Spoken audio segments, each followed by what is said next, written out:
ladies and gentlemen. It's a pleasure to be here for the 30th installment of our prestigious inaugural lecture series hosted by the Faculty of Graduate Studies, University of Moratugal. In order to formally begin today's proceedings, I have the great honor of inviting Dr. Niles to introduce today's esteemed guest speaker. Professor Gopula, Dean, Faculty of Graduate Studies, Professor Perera, Head of the Department of Transport Management and Logistics Engineering, Professor Niles Perera, today's main speaker, the rest of the professors, audience. It's a very happy day for me in my university life as a senior lecturer. And I'm privileged to introduce Professor Niles Perera in this one moment. Actually, I know him for last 13 years as a friend, and 13 is special number for both of us. And Professor Niles Perera is 13 years younger to me. And I think he's one of the youngest professor in the university and the country. In addition, I believe he keep a couple of different records as well. And his father, Professor Ranjit Perera, used to be a professor, or more rather senior professor, or more rather emeritus professor at the Faculty of Engineering. And today, his son, Professor Niles Perera, is delivering the inaugural lecture. Father and son, both professors at the same faculty, Faculty of Engineering, University of Moratugal. And not only that,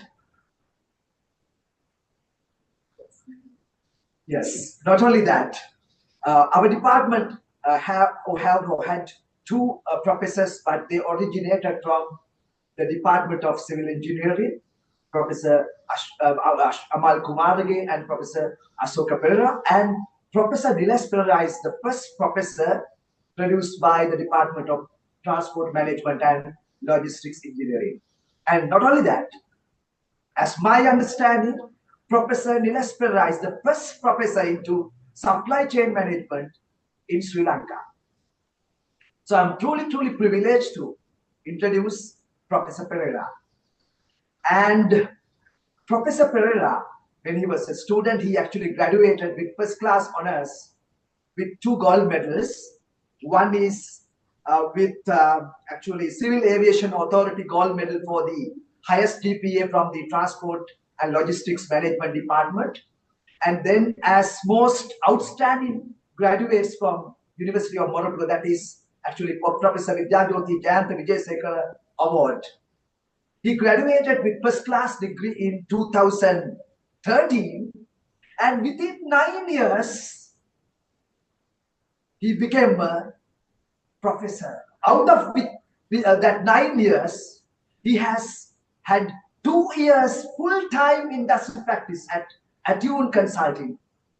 Full-time industry practice at Attune Consulting as a consultant, and the rest of the years, the PhD studies and as a senior lecturer and so forth. So he's a laser-focused person, a strategic thinker, and visionary leader who can add a lot of value to the university as well as the country and the globe.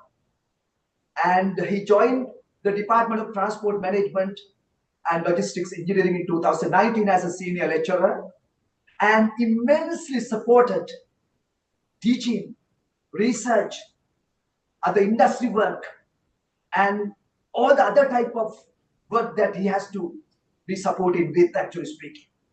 And he made our research culture to the next level with a lot of dedication. And he supported students so much.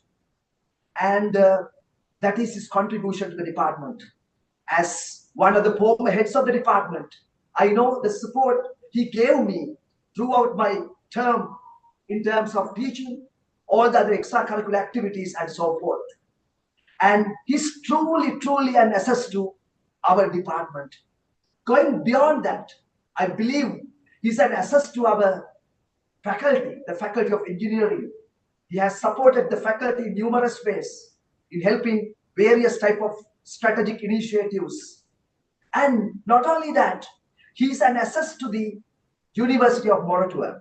He's the founder director of Center for Supply Chain Operations and Logistic Optimization. He founded that. And he's the director of career guidance. And I think he has contributed a lot to the university as well. I am sure Professor Niles can definitely be an asset to our country and global level as well. So I wish him to be a national asset as well as global asset. And when it comes to Professor Perera's publication, he has published 33 journal papers, 14 book chapters, and he has been awarded the best excellence in outstanding research throughout from the book, joining to the department. And he has got excellence in teaching as well. And he got presidential awards for scientific research 2 times during the year 2019 and 2020. And not only that, he was instrumental in bringing down 80 million Sri Lankan rupees to our country from Norway through Norwegian grant, which is truly helpful to our university to do lot of projects, so that student as well as the academics is truly benefited. And going beyond that, Professor Niles is always trying his best to work with the industry, having a lot of industry collaboration, and I am sure he can contribute a lot in the future as well.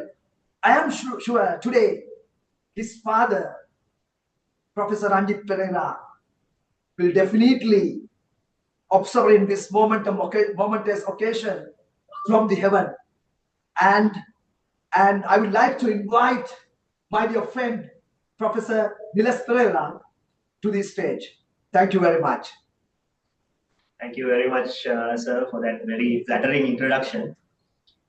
It's always awkward when you listen to you being introduced in third person. It feels as if you're at your own funeral. But thank you so much for being very generous with that introduction.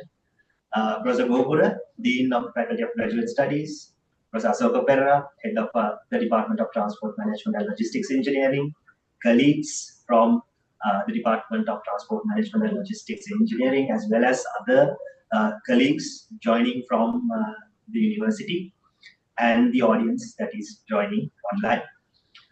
It gives me an immense pleasure to deliver this inaugural lecture. When Professor Gopura called me and invited me to do this, I went through several videos and I did a little bit of research of what has been done internationally, and I shaped it according to that. I hope I'm not being wholly radical in the way that I'll be taking this forward. So let me just quickly share the slides and get to the point. So in today's session, I'll be basically giving a very small nutshell of who I am. I don't know whether I think Rani sir did a better job at that than me. And then I'll be starting off by talking about what supply chains are, because I think the purpose of an inaugural lecture is not to just talk to an academic audience, but to the general public. And in the invitation letter, it is also emphasized that we need to also address even school students. So I'll start from that very nitty-gritties of talking about what a supply chain is. I'll briefly share some of my contributions in my career, but more towards the end of the presentation, as Professor Priyanda has earlier insinuated in the video, I will talk about what I see as future directions of supply chain. What are the upcoming things that are? So this will be mostly not a research presentation, but the perspective that I hold about supply chain and its future in the world. So first and foremost, let me say who is Niles. I think I just put it out there because sometimes people often mispronounce it. I'm now used to it, not a big issue. So I was from the birth itself, I was connected to the University of Moratuwa because at that time my father was an assistant lecturer affiliated with the Department of Electrical Engineering, and he was overseas doing his PhD. And my first few years were spent at that time. My father usually jokes that, well, at our home, he only had to take care of me for one day on Saturdays. The rest of the 6 days, my mother took care of me. And he said he was given leave for the rest of the 6 days to concentrate on his PhD.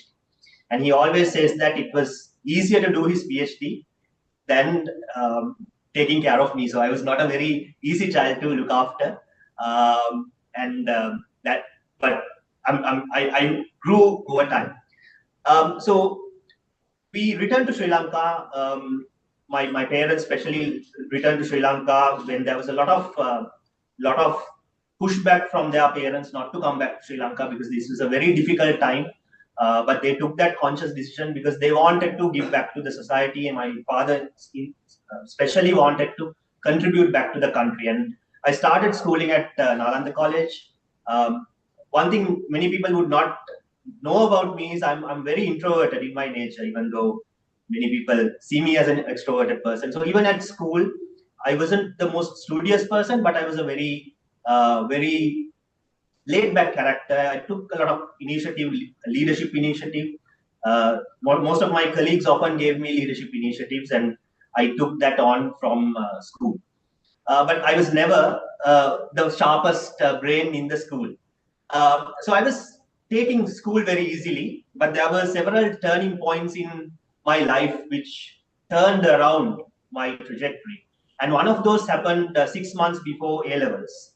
I was at a tuition class at that time, and my mother came to the tuition class, picked me up, and we went to Kalgoorlie Hospital.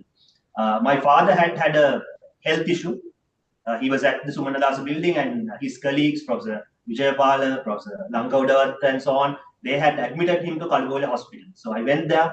I stayed with my father until he was discharged, and I saw how admired he was by his students who came to visit him, and also how the doctors, the nurses took care of him. And I thought, I should stop loafing around and I should make something out of my life. So I got this motivation to study well in school. I only had 6 months, but I said, okay, fine, I'll do as much as I can. And I sat for A-levels. Those who have associated my father would know that my father is a very intelligent person. Asoka Perera is first in Island. My father was 7th in 1973. I'm not as sharp as him, but I always like to say that my island rank was 1321. But when you sum it up together, so I just like to play on the numbers like that. So I came to University of Moratuwa. I'm very thankful for my parents because when I did my A-levels, I did not qualify for engineering E1 on my first attempt. And I did not want to sit for a second attempt. But my parents never forced me to do a second attempt, and they encouraged me to follow this program of transport and logistics, which I took on with passion because I was very interested in doing transport and logistics from what I've heard about it. So when I came to university in the first year, I started university on this same building. The officers were the same officers that are used by the graduate studies faculty right now. I came here with a big vision of changing land transportation, electrifying railways, introducing high-speed rail to Sri Lanka. In the first year, I was doing a lot of internships, and after some time, I thought, this is not for me. In second year, as many students, I had this passion towards aviation, but there were lots of things to study in aviation, especially in terms of remembering the closures. So I thought, no, that is also not something that I'm good at. I'm not very good at by-hearting things a lot. In the third year, I was interested in the maritime field. I did my internship also in the maritime field. I found it very interesting, but I felt there was something missing. So when I came to the final year, there was no option but to do supply chain. And I started doing supply chain in the final year by accident. But truly, I fell in love with supply chain, and that has been my passion since my final year onwards. So I graduated, as Dr. Niles mentioned, winning the Most Outstanding Graduate of the Year award and the gold medal with colleagues like Prof. Zamila, who's here with me. And then I took a decision to work with the industry. So during my university days also, I worked did several internships. But after that, I worked in the industry for a couple of years before I thought this is time for me to go and find new avenues. And that's how I landed my PhD scholarship at University of Sydney, which was funded by the Australian Research Council. This is the team that I worked with under Professor Perera, where we worked a lot with the industry, especially on food supply chains, to optimize supply chains. So that's basically gives you an introduction about me. But I think coming down full circle, I have done research on all the different domains in transport, all the different modes as well, which I'll highlight as I go along.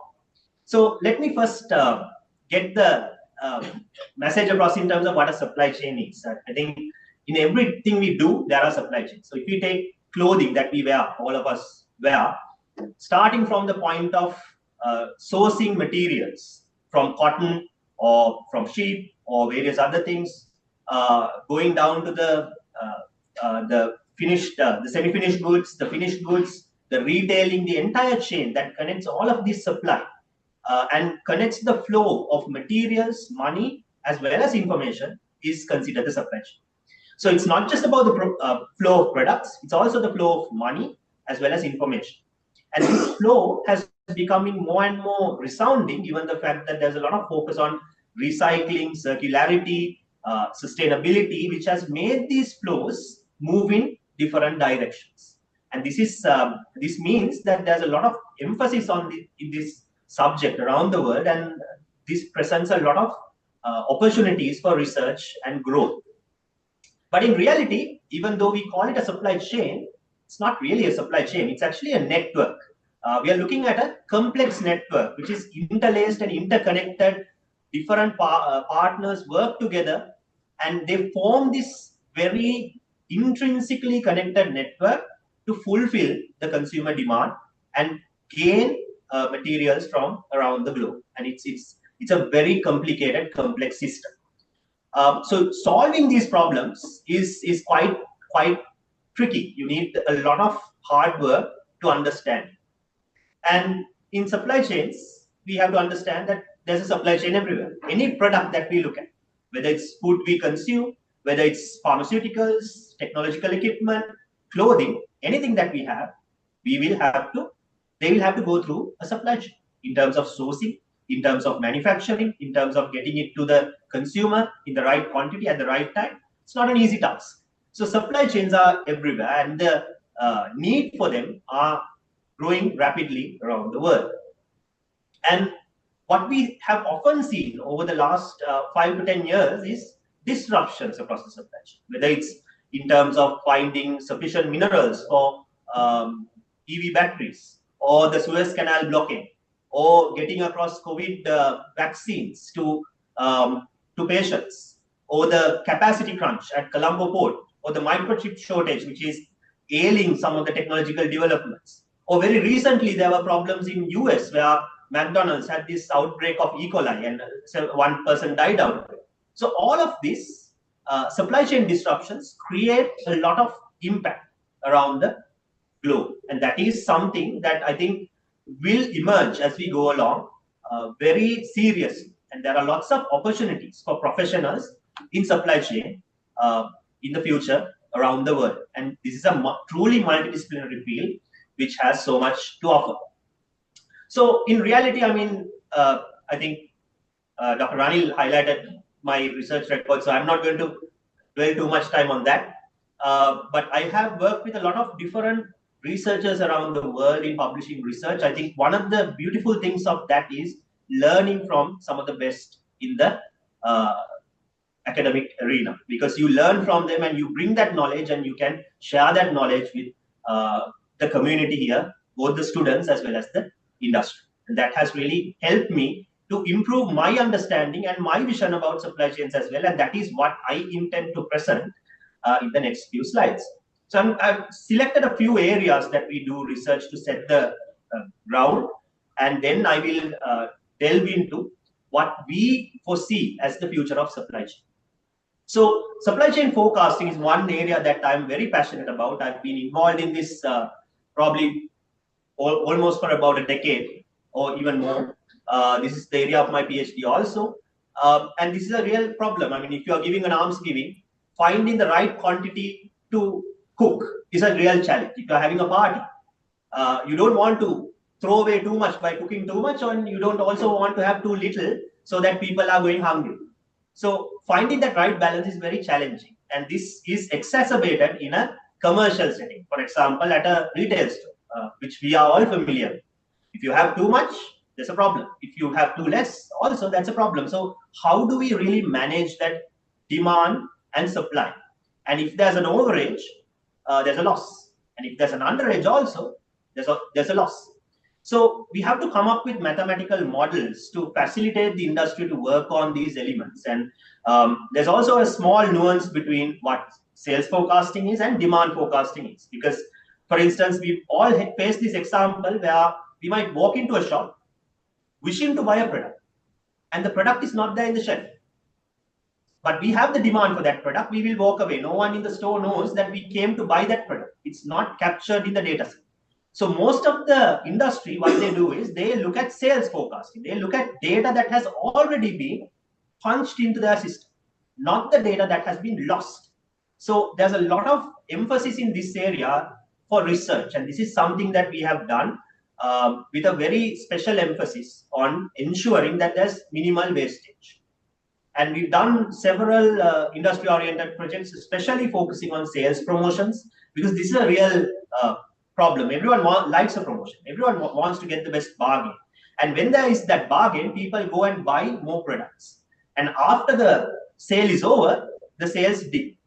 And then you need to ensure your supply chain is in line to ensure that shrinkage in demand. So there are lots of things you need to work around to make sure everything flows well. So we've used various methods like ETS, error trend seasonality, or AI, judgmental integration, and various methods. I've been involved with the International Institute of Forecasters and have authored several papers on that domain.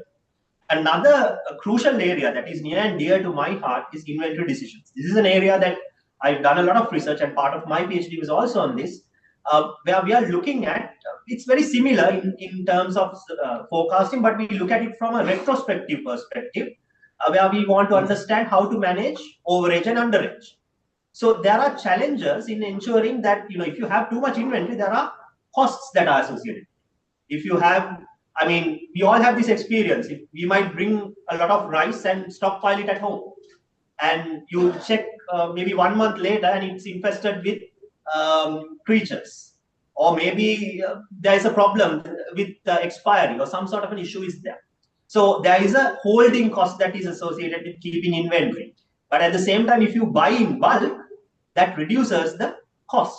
So managing the cost is always a challenge, and finding that optimal inventory level is a problem that the industry has faced for years, and this has been researched by scientists for ages. So information systems have come up to support this orientation over the years, and we are working on working with existing information systems and also integrating various inputs that are there, especially with an emphasis on sales promotions and existing methods that try to alleviate these problems that are there. Similarly, one of my critical areas of focus is it might be a very intuition-based method of looking at behavior of humans. Because coming from an engineering background, we all think of machines, numbers, and so on. But there's an important human element that is associated. So if you take an information system, that will give you some sort of a decision. But maybe the human decision maker might want to override it. They might think, what does the information system think? No, I know better. Maybe the information system did not really consider this fact in giving this recommendation. So decision making and information systems has some level of a gap, and addressing that gap has been an area that has emerged internationally for the last 1.5 decades in terms of behavioral operations management and behavioral supply chain management.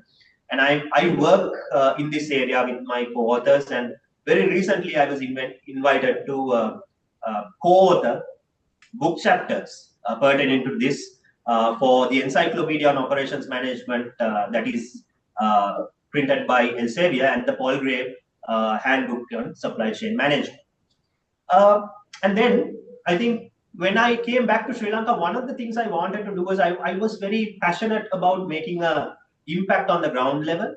And one area that I've always been interested in is the agricultural supply chain, because this is something that is near and dear to all of us. We all experience this, but we all sometimes think about solutions also, but practically implementing it is a challenge. So we wanted to do something about it, and we took different approaches. Some of those approaches failed, I must say that, but those failures gave us some insights in learning how to do things better. And that has really, empowered us to do much more than what we thought possible when we went ahead with these projects. So in the agricultural sector, it's a very unfortunate situation. Of up to about 40% of the produce is going to waste. And our mapping shows that a considerable amount of that is in transportation and warehousing, which is within the supply chain.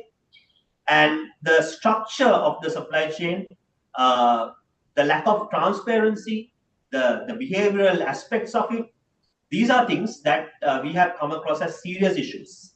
And initially, we wanted to come up with very high-tech solutions, but then we realized there were lots of challenges in getting these messages across to the users on the ground. In fact, there were concerns about digital literacy also, which we came across when we were trying to establish some of these practices. So we have actually started from the ground up and developed process maps, and we are trying to integrate them with a roadmap in terms of first digitizing, then digitalizing, and eventually going towards digital transformation of agricultural value chains, so that we identify waste and we can alleviate them. So especially we are focusing on vegetable supply chains as well as tea supply chains in this domain. So I told you earlier, I was very passionate about maritime logistics, and I still am, but not to the same tune as supply chain. So maritime logistics has been one area we have looked at, especially because this is one of the best portals that we have as a country to maximize our revenue. Especially the South Asian continent depends on Colombo Port for most of its transshipments.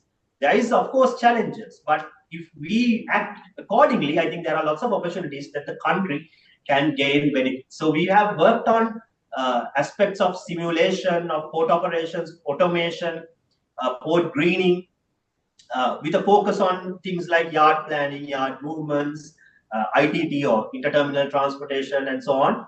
So that we look at it from an OR perspective in terms of alleviating some of the challenges that are faced by this very important gateway that we have to offer to the rest of the world.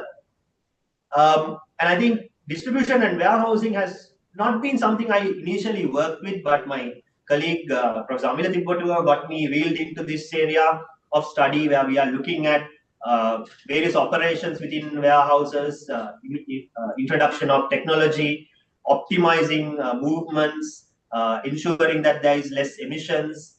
We've authored several works on that domain.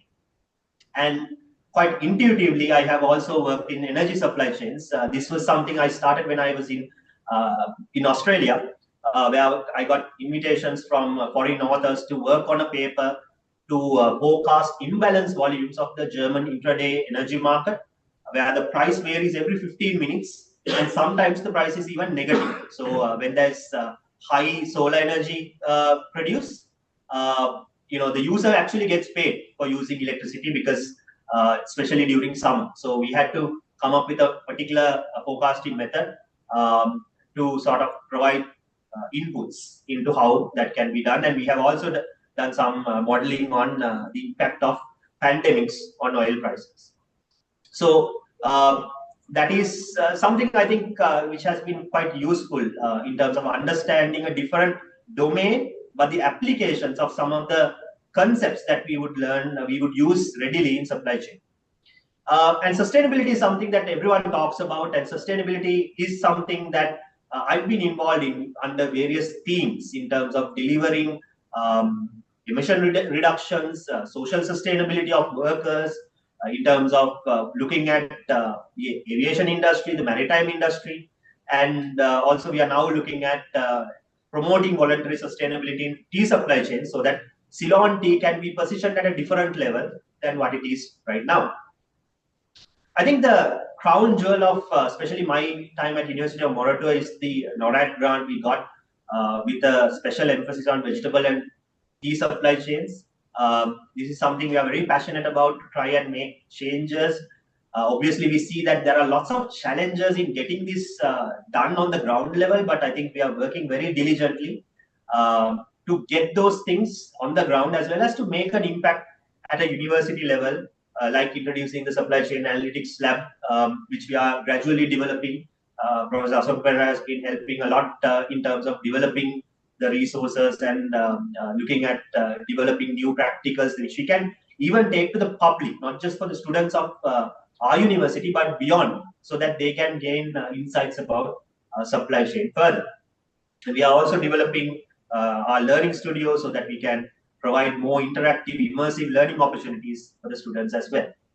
So I think in all, I think at the end of the day, what I feel very grateful about is the opportunity to work with students, especially young people who would be taking on the country and the world, and to inspire them in a way so that they can actually unlock themselves very, very well and see what they can achieve. I've received several student tokens, but I think one of the favorite tokens that I really like has a very special quote. It says a lot of people have gone further than they thought they could because someone else thought they could. I think that's a very well summed up statement about what the role of a professor or an educator is, to think beyond what the student is thinking. The student might think, I want to be so and so, I want to achieve this. But as educators, we will see beyond what they are seeing in terms of their capacity, their true passion, and we can guide them towards that. And that's something that I find a lot of comforting at the end of the day while working with the students. Especially, I try my best to connect the students with the industry, because supply chain is a very, very applied field. And if you just learn on the classroom, it's not going to be useful.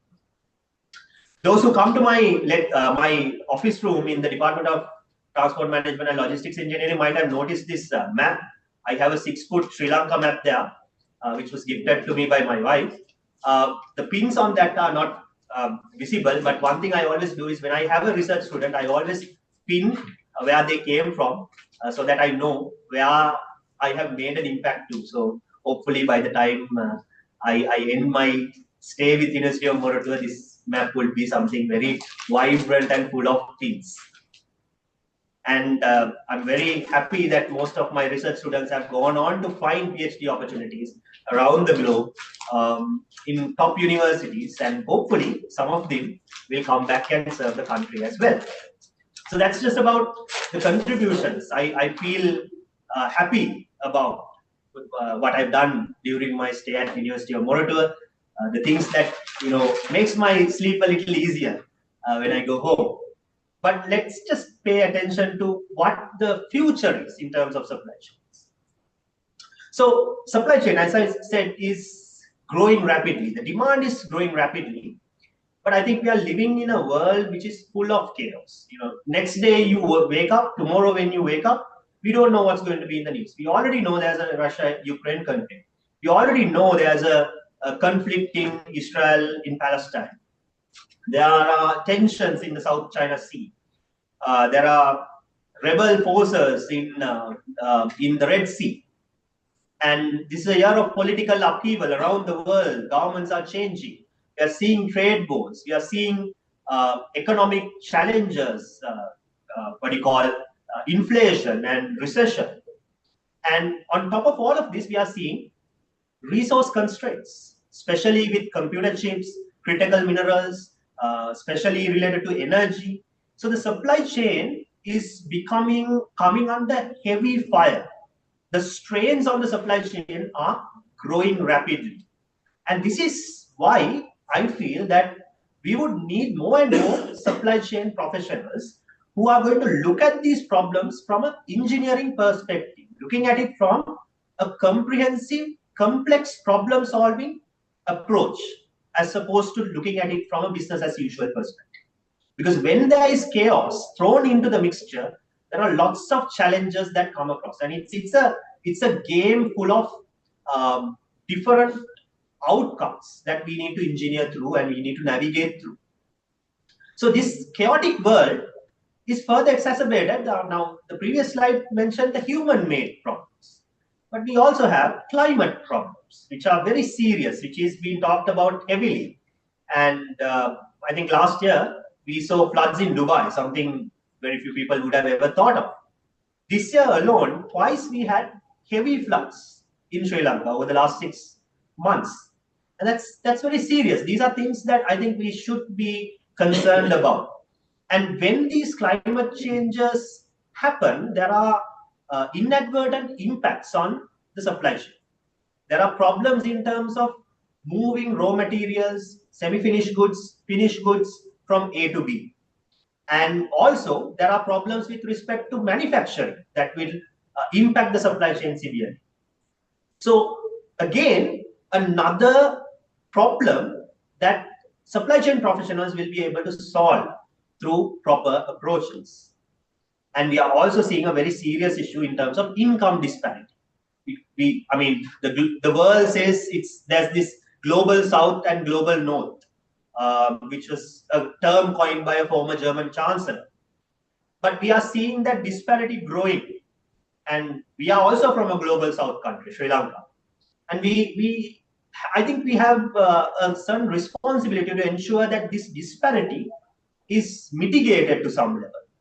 And in order to do that, we need to find out where we can enter the value chain, how countries like Sri Lanka can enter the value chain and the supply chain and produce products or provide services that will add value in the global context. I think we have found certain niches in certain industries, but there's a lot of opportunity. And I think the industry especially can add a lot of value to their businesses by reinventing their supply chain.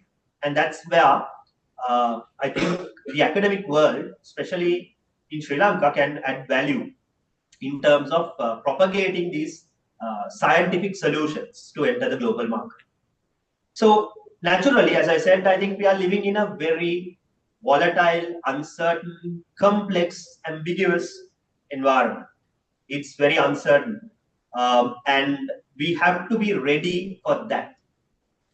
And what we feel, as a department also, we've been continuously, I think, over the last 5 years and even towards the future, what we want to do is we want to look at the future and change our education, provision, research, innovation to match those changes, the new challenges, the emerging trends in the world.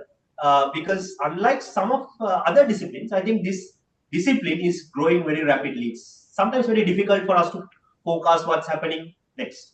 I'm a forecaster, but I'm afraid I might not even be able to forecast some of the changes that might come in the way over the next 5 years. That's the reality.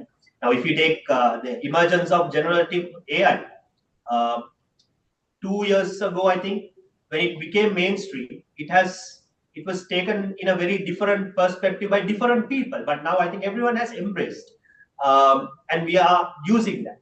So likewise, in the future also, there would be new introductions, insertions into the technological landscape that will transform how we do business and how we run supply chains. And supply chains are an important part of businesses in terms of ensuring profitability and customer service. So naturally, going forward, I think there are two things we need to do. We have to have resilient supply chains that are built upon two fundamental cornerstones. One is sustainability, because we have to ensure that we give a good planet to the next generation. So we have a responsibility there. And we all know what has been proven through climate science about the temperature rise and how we need to bring it down to ideally to about 1.5 Celsius or even less than that by the end of the century. So there's a lot of science behind that. And then, of course, the innovation aspect of it, how we can innovate supply chains so that they add value to the humankind, so that we don't have to reinvent the wheel. We can go through regular processes. So this is something we need to look at. And I think sustainability, especially looking at people, planet, and profit, and focusing on the 17 UN SDGs is something the world as a whole is interested about, especially the business sector. And we have seen that supply chains can play a significant role in terms of alleviating sustainability concerns around the world. And there will be a lot of up and coming opportunities in this dimension. And on top of that, of course, we are seeing a lot of regulatory frameworks interceding with supply chains. We are seeing new certifications, auditing, Rainforest Alliance certification, GMP, fair trade. These certifications are very important to be part of a global market. You can't just hide behind the veil and go to a global market. Everyone talks about a globalized supply chain and entering the global market, expanding our market share. But I think the world, especially the consuming world, which is in the global north, is looking at high regulations to ensure sustainability of their products. Especially if you take Germany, which has very recently introduced the Supply Chain Due Diligence Act. The European Union is having a draft bill. California has regulations, and there's all talk about different scopes of emissions that have been discussed and reporting on them especially. So this means that supply chain partners can't rest on their heels and say we've been doing this business for 50 years or 100 years and we've been doing well, unless they change, unless they embrace and change their supply chains to meet these upcoming changes. And these things will happen very quickly. As soon as Germany came up with this regulation, the European Union follows suit. So when these things happen, we have to be proactive rather than being reactive to embrace these changes. And at the same time, consumers are very well aware. We might not be, even I am not a very fond user of social media, but I think especially the Gen Z people that we teach, we work with are on social media. And you see consumer trends being created, ways of promoting certain products being created. There are lots of things that are viral, and it will create certain trends that will change behavioral patterns of consumers. So you need to design supply chains using resources, because people will be focused on cost, but at the same time they will look at what sort of emission levels are there in that product or that supply chain. They will look at the social aspect, the social welfare of the stakeholders of that product. So there will be a lot of different perspectives that they will look at in terms of buying that product or subscribing to that product or service. And the supply chain really needs to optimize the resources to ensure that the consumer gets what they want in the quality they want. So that opportunity, I think, is emerging around the world. And this opportunity is further supported by the industrial revolutions. We are talking about Industry 4.0. There's also Industry 5.0, which is being talked about, especially in Europe, where we look at human-centered manufacturing. So these are things I think we need to quickly insert into the landscape, especially in Sri Lanka. It's not a sequential thing. Sometimes you can leapfrog some of these industrial revolutions and insert these sorts of innovations. And this is something that our department is very passionate about, because we are looking at introducing these Industry 4.0 and perhaps in the future Industry 5.0 driven technologies, so that the industry can work more effectively. About 2 years ago, 3 years ago, some of our industry partners weren't very interested in these technologies. But now we see for ourselves when we go to their warehouses, when we go to their factory floors, that they are very interested in inserting these technologies and getting things rolling. And that's something that gives us a lot of passion to continue to work and continue to develop the technology, the innovation to support the industry, so that innovation plays a significant role in future supply chains, just like sustainability does. So in essence, resilient supply chains we can't run away from the core of things. We have to look at forecasting, we have to look at inventory, we have to do proper sourcing, supplier relationship management, supply management. We have to look at the downstream of the supply chain, looking at market awareness. So the core remains the same, but there needs to be an insertion and a reimagination of some of the principles that would drive that supply chain. We have to look at it as a complex problem and provide a very comprehensive solution. So those solutions should have very well detailed processes, application of the cutting edge technologies, and people who can drive those changes forward. Because if we do business as usual, we might not be able to meet the needs of the future. But if we think in a different perspective, if we think with a new light, we will be able to change those processes and technology even further for the betterment of humankind. So I think there's a lot of opportunity in terms of developing resilient supply chains through the introduction of well-detailed processes, optimized processes, applications of top technologies, as well as people who are very intelligent and capable of using these technologies and processes for the betterment of the organizations or the communities that they serve. So that's, I think, a very important message that I want to convey, which I always convey when I'm there. So I think, in general, what drives me is the desire to make a meaningful impact. I'm very happy about the life that I've lived. I don't know how many years I've left, but the years that I've spent, I'm very happy because I've made some contributions to the industry as well as especially to the student community in terms of research and so on. And that's something that I'm very thankful for. And I want to especially thank people that inspired me. Dr. Niles was my undergraduate research supervisor. But I would be lying if I say I learned research from Dr. Niles, right? I actually learned more about life from Dr. Niles, and I'm very grateful for that because he has been a tremendous mentor that I've looked up for since I got to know him as a student so many years ago. And as he said, 13 years ago, we started a very strong friendship. And 13 is a good number because when I played football in my school, my jersey number was also 13. So then Professor Benam Fahimnya, he's an industrial engineer. He was the person I learned a lot from because he was a very driven person who probably works 14, 15, 16 hours a day, who's dedicated for his students and a very focused, laser-focused researcher. So I learned a lot of the trades in terms of becoming a researcher and perhaps in terms of being a research supervisor from Benam. And I think these two gentlemen shaped my academic career in many ways than not. And on top of that, I want to especially thank Professor Kumarage, who was the head of department when I was a student, and his focus on students and his vision towards the department was very inspirational. It was something that we enjoyed.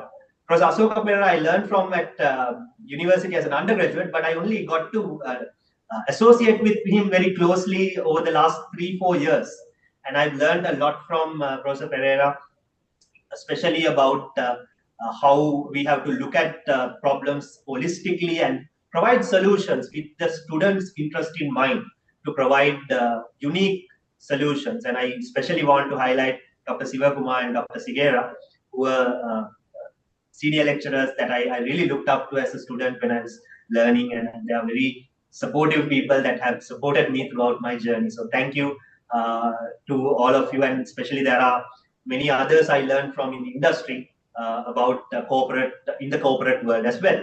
Apart from that, of course, I have to thank my beautiful wife as well as my parents and my in-laws for the tremendous support. And I think as a Buddhist, I strongly believe, the power of Kalyana Mitrata, the good friendships, and I have 2 very good friends as colleagues, which inspire me. But I think more often than not, this is not something I often like to speak about, but I think the biggest inspiration as an academic for me comes from my late father, So I'm actually wearing his University of Moratuwa tie. I think my duty is to take his legacy forward, so that even though I miss him, his work continues through me, and that's something that I really am passionate about and inspired to do. So I'm very grateful for all of those.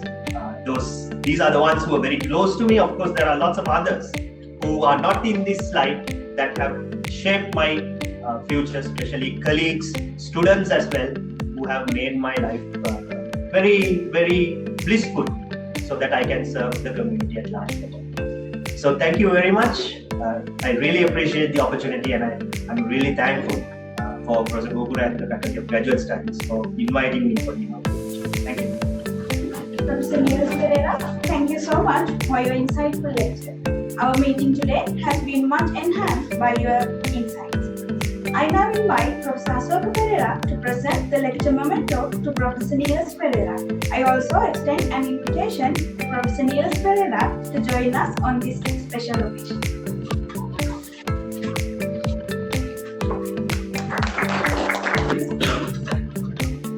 Many thanks to both Professor Asoka Perera and Professor Niles Perera. Before we wrap up today's proceedings, let's take a moment to express our profound gratitude to today's event sponsors. Hages Private Limited, our event sponsor; Daily FT, the print media sponsor; Sri Lankan Scientist, the social media sponsor. That brings an end to the 30th inaugural lecture hosted by the Faculty of Graduate Studies, University of Moratuwa. Thank you so much for attending today, and we hope to see you again for our 31st inaugural lecture. Thank you once again for being here. I hope you have an amazing day.